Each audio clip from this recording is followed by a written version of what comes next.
Alam nyo mga kababayan, pumupunta po tayo dyan sa EDSA upang ipahayag ang ating saloobin. Hindi po upang magrebelde, hindi po upang magrevolusyon.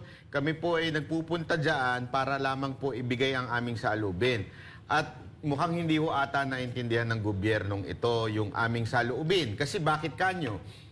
Etong mga araw na nakaraan, dahil siguro parami ang nagpupunta sa EDSA, akala nila pinaglalaban lang natin ay wag ma-impeach si VP Sara Duterte. Kaya tuloy, may pagbawi sila ng impeachment kuno na binabawi nila. Pero sa tingin ko, hindi rin totoo yan. Gayunpaman, hindi ho ata nila maintindihan na hindi yan ang pinaglalaban ng mga nasa EDSA. It's not the position. Hindi ho posisyon ni VP Sara Duterte ang aming pinaglalaban. Hindi po namin pinaglalaban na gusto namin maging Pangulo agad si VP Sara Duterte. Gusto namin yon, pero hindi yon ang aming pinaglalaban lang. Ang aming pinaglalaban po ay yung due process na dapat masunod sa bawat Pilipino. Ang nangyayari po kasi ngayon, kung sino man na mag-criticize sa bayan na ito, kung sino man na mag-criticize sa gobyerno, ay wala na hong due process. Mula simula hanggang ngayon, ina-apply nyo yung diktador na klase ng proseso sa mga Pilipino. Mula kay Bantag, kay Tebes, kay Pastor Kibuloy, hanggang ngayon kay VP Sara Duterte. Kailan kayo titigil na babuyin nyo ang ating batas? Kaya nga yun ho ang ating panawagan sa AFP po, mga kababayan. Yan po ang ating panawagan sa AFP.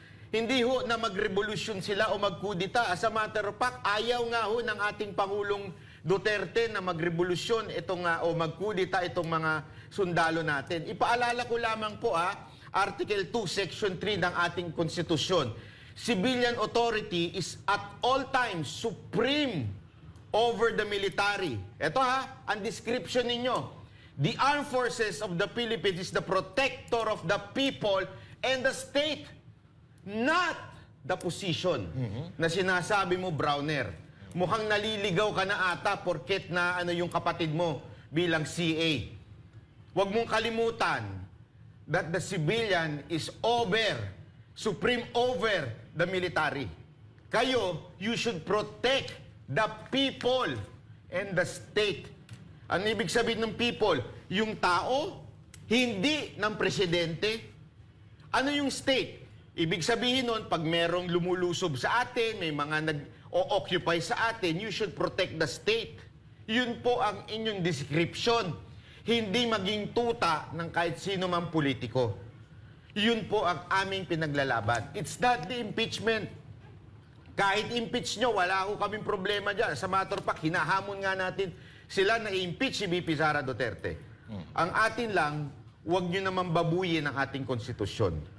Kaya nga papansin ninyo, Pangulong Duterte, di ba yung mga nilalabas ng sticker, yung mga protect the Constitution. Yun ang lagi niyang panawagan, protect the Constitution. Kasi yan ang haligi ng ating bayan. Yun lang.